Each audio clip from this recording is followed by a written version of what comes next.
Happy healing morning po sa inyong lahat. Ako po ang inyong lingkod sa kalusugan, si Dr. Edinel Calvario. At welcome po sa inyong kinagigiliwang healing show ng bansa, ang Healing Galing sa TV. Sa panahon po ngayon ay usong-uso ang fake news o mga balitang hindi naman pala totoo. Kung hindi po tayo magiging mapanuri, maari tayong maloko. Pero hindi lang po pala balita ang napepeke, kundi maging ang atake sa puso. Dahil ang kondisyong pag-uusapan po natin ngayong umaga ay madalas na pagkakamalang heart attack, pero yun pala ay heartburn lang. Ang heartburn po ay biglaang paninikip o pagsakit ng gitnang bahagi ng dibdib dahil sa acid reflux. Nangyayari po ito sa loob ng esophagus at hindi sa puso. Kapag sumosobra po ang acid sa sikmura, umaakyat ito sa dibdib at nagdudulot ng mainit na pakiramdam. Ito po ang nangyari kay Shane, isang masipag na tourism student na nag-akalang may sakit siya sa puso dahil sa paninikip ng kanyang dibdib.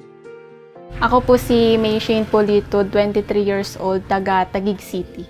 Dahil na din sa course ko na tourism, kasi pag sinabi nating tourism student, diba dapat maganda yung pangangatawan. So doon nag-umpisa yun na parang nagda-diet ako to the point na hindi na tama yung pagda-diet ko, hindi na ako makain, puro soft drinks na lang yung iniinom ko nun. Paggabi, nararanasan ko masakit yung dibdib ko and then hindi ako makatulog nun and may mga times na nahihirapan din talaga akong huminga and then sobrang pangangasim ng sikmura. Marami pong mga test na ginawa sa akin, sa may respiratory ko, pati po sa may puso, lahat po yun clear, sa lungs clear po. Nalulungkot talaga ako nun kasi hindi ko alam na hahantong pala kami sa point na pupunta na kami sa psychiatrist kasi ang akala po nila yung nararamdaman ko is nasa utak na po or naiisip ko lang. Maaaring magtagal ang heartburn ng ilang minuto hanggang ilang oras. Pero kadalasan po ay nawawala din ito kapag lumipas na ang reflux.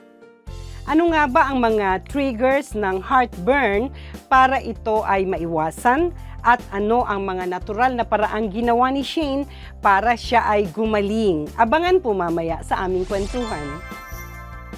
Sa Hiling Katanungan, mga nagtatanong tungkol sa pangangasim ng sikmura ang ating pong papayuhan.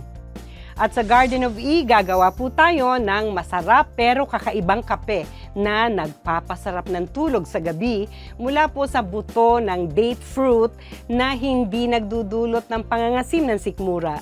Kaya't kung madalas pong makaramdam ng paninikip ng dibdib, dagdagan ng kaalaman para hindi ma-fake news ang kalusugan. Dito lamang po sa inyong kinagigiliwang healing show ng bansa, ang Healing Galing sa TV. Doktora, ano po ang gamot sa stomach acidity? Lagi pong umaasim ang sikmura ko, doktora. Sasagutin ni Dr. E ang mga tanong tungkol sa pangangasim ng sikmura at abangan ang paraan ng paggawa ng kape mula sa buto ng date fruit sa pagbabalik ng Healing Galing sa TV.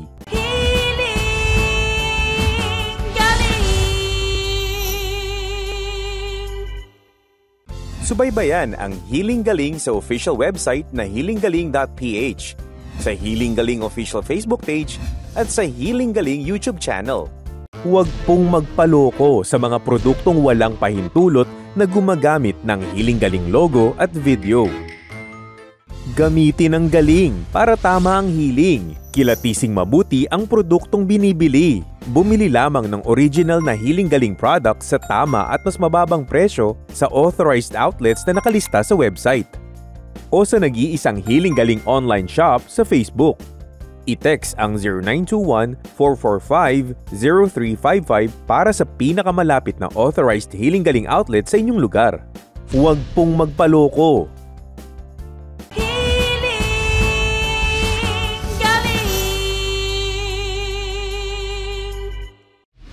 Alamin kung paano pakinabangan ang mga healing halaman mula sa Garden of E. Welcome po sa Garden of E. Alam nyo bang may date tayo ngayong umaga? Dahil galing po sa puno ng date palm ang ating healing halaman. Walang iba kundi ang date fruits. Eto na po. Ang dates ay prutas po na bunga ng date palm na napakaraming health benefits. Ang date fruit ay mayaman po sa electrolytes tulad ng potassium at magnesium na nagpapaganda ng heart rate, blood pressure at pati muscle function. Mayaman din po ang date fruit sa mineral na copper na mahalaga naman sa production ng red blood cells at collagen sa katawan. Bagamat ang date fruit po ay mataas ang sugar content, kapag hinog na ito, lalo na kung naproseso pa, nakukontra po ng taglay nitong maraming fiber ang biglaang pagtaas ng blood sugar. Pero, ingat-ingat pa rin po kung diabetic na. Dapat po ay ilimit lamang ang consumption sa 1 hanggang 2 piraso lamang. Per day po yan, ganyan lang kadami ang pwedeng kainin ng mga diabetic individuals. At ang gagawin naman natin ngayong umaga mula po sa buto ng dates ay ang date seed coffee naman. Maganda po itong decaf alternative sa regular na kape dahil kahit pareho lang ang lasa, but with more benefits po ito. Karaniwan na po, sinasabihan tayong huwag magkape dahil baka hindi makatulog. Pero ang date seed coffee po ay pampahimbing ng tulog. Kaya no worries. At eto na nga po sa ating table ang mga date fruits natin. At dito po natin kukunin ang mga buto na gagawin nating kape. Ito po yung na-process ko na, natanggal ko na ng mga buto ng date fruit. Dadagdagan na lang po natin at ganito po ang pagkuha. Hihiwain po natin. Kailangan po ay tatanggalin natin ng mano-mano ang buto ng date fruit. So, nakahiwalay na po yan. At kung mapapansin po ninyo, dahil hinog na itong ating date fruit na pinagkuhaan, ay natatanggal na po mismo yung kanyang outer skin. Itutuloy ko lang po ang pagtatanggal ng buto mula sa ating date fruit.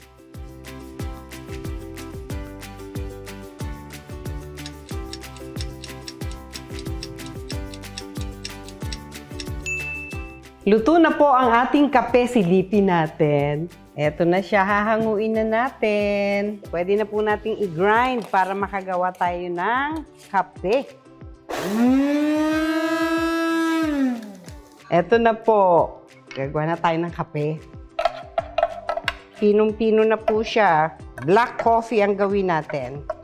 At sa ating mainit na tubig, naamoy niyo po ba? Mabango Mainit pa po, titikman natin. Ito ang ating masarap na pampatulog na kape. Pwedeng inumin kahit bago matulog. Mula sa Garden of E. Mga tanong pangkalusugan, bibigyang kasagutan sa Healing Katanungan. Sa atin pong Healing Katanungan, 2 tanong ang sabay po nating sasagutin.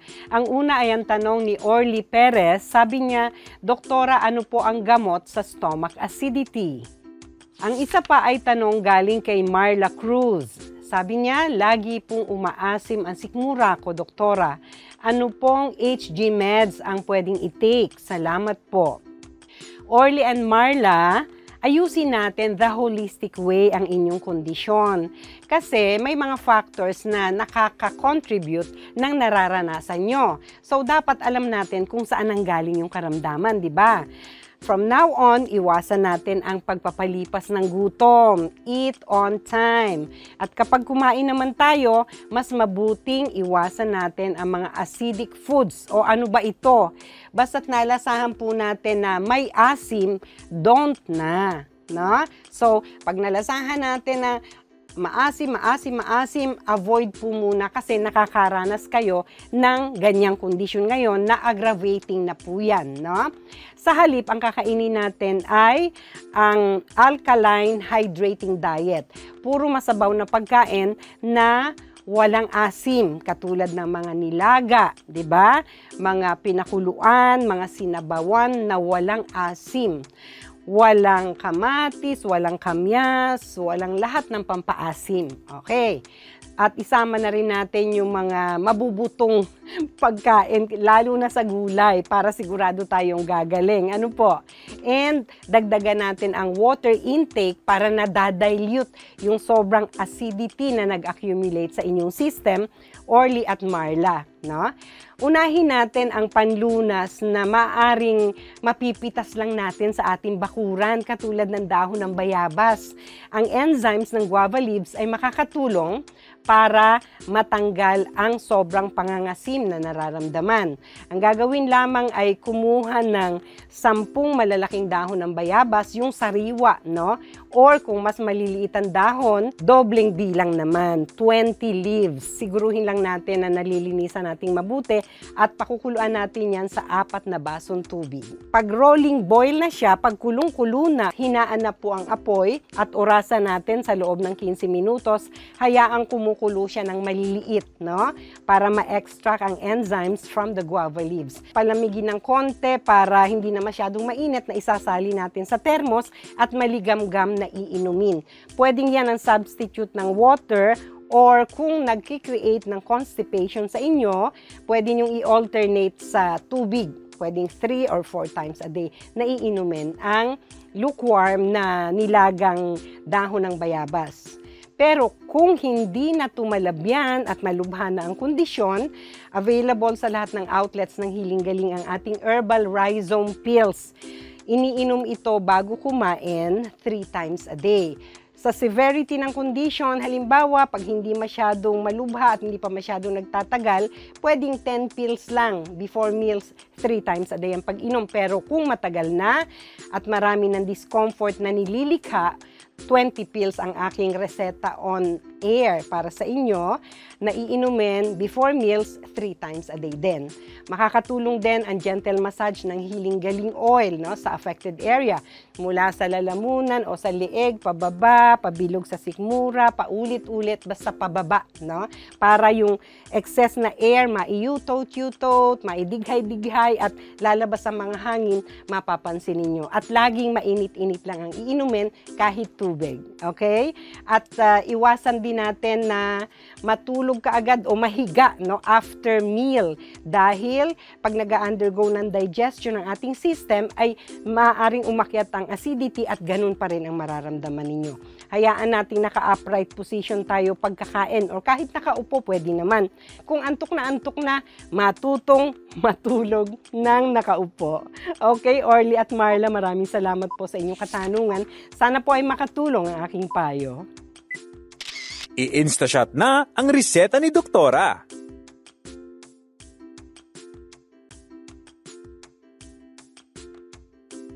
Ilang doctors na rin po yung pinuntahan namin. Wala naman po silang nakikita kasi chine-check po nila yung sa may respiratory ko, pati po sa may puso, tinignan na po kung may sakit ako sa puso. Lahat po yun clear, sa lungs clear po. Sinabi sa kanila is yun nga po nagpapanik ako. So parang nasabi po nila na sa utak lang po yun. Yung nasa isip mo lang. Nararamdaman ko po. Paano gumaling ang heartburn at acid reflux ni Shane the Healing Galing way? Ang galing! Susunod na!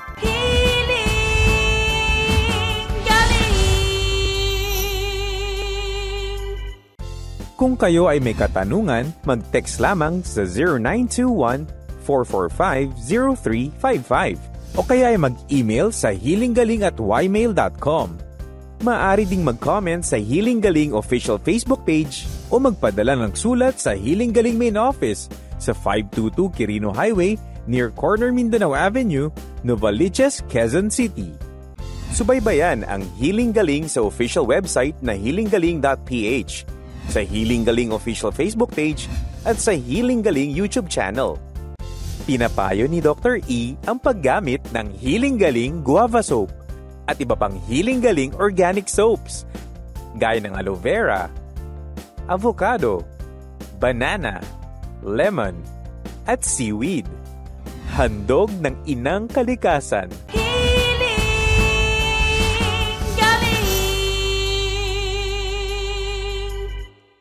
Kung nakakaranas ng heartburn dahil sa acid reflux, narito ang mga triggers na dapat iwasan para maagapan ng pagsumpong